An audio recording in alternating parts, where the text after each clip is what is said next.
ਇਹ ਮੇਰੀ ਗੱਲ ਉਹੀ ਸਮਝ ਸਕਦੇ ਜਿਹੜੇ 1990 ਤੋਂ ਪਹਿਲਾਂ ਦੇ ਜੰਮੇ ਆ ਨਾ। ਜਿੰਨੀ ਤਬਦੀਲੀ ਇਸ ਦੁਨੀਆ ਦੇ ਵਿੱਚ ਅਸੀਂ ਦੇਖੀ ਆ, ਮੈਨੂੰ ਨਹੀਂ ਲੱਗਦਾ ਸਾਡੇ ਤੋਂ ਬਾਅਦ ਕੋਈ ਹੋਰ ਪੀੜ੍ਹੀ ਇਹ ਦੇਖੂਗੀ। ਅਸੀਂ ਉਹ ਪੀੜ੍ਹੀ ਆ ਜਿਨ੍ਹਾਂ ਨੇ ਬੇਰੰਗ ਚਿੱਠੀਆਂ ਤੋਂ ਲੈ ਕੇ ਲਾਈਵ ਚੈਟਿੰਗ ਤੱਕ ਹੁੰਦੀ ਦੇਖੀ ਆ।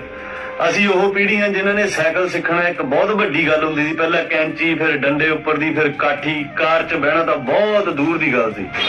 ਅਸੀਂ ਉਹ ਆਖਰੀ ਪੀੜ੍ਹੀ ਆ ਜਿਨ੍ਹਾਂ ਨੇ ਇੱਕ ਪੱਖੇ ਮੋਹਰੇ ਵਿਹੜੇ 'ਚ 7-7 ਮੰਜੇ ਢਾਹ ਕੇ ਸੌਣ ਤੋਂ ਲੈ ਕੇ ਅੱਜ ਏਸੀ ਤੱਕ ਦਾ ਨਜ਼ਾਰਾ ਵੀ ਦੇਖਿਆ। ਅਸੀਂ ਉਹੀ ਆਖਰੀ ਪੀੜ੍ਹੀ ਆ ਜਿਨ੍ਹਾਂ ਨੇ ਪਹਿਲਾਂ ਸਕੂਲ ਤੇ ਫਿਰ ਘਰ ਆ ਕੇ ਦੱਸਣ ਤੇ ਸ਼ਿਕਾਇਤ ਕਰਨ ਤੇ ਘਰਦਿਆਂ ਤੋਂ ਵੀ ਕੁੱਟ ਖਾਧੀ ਆ।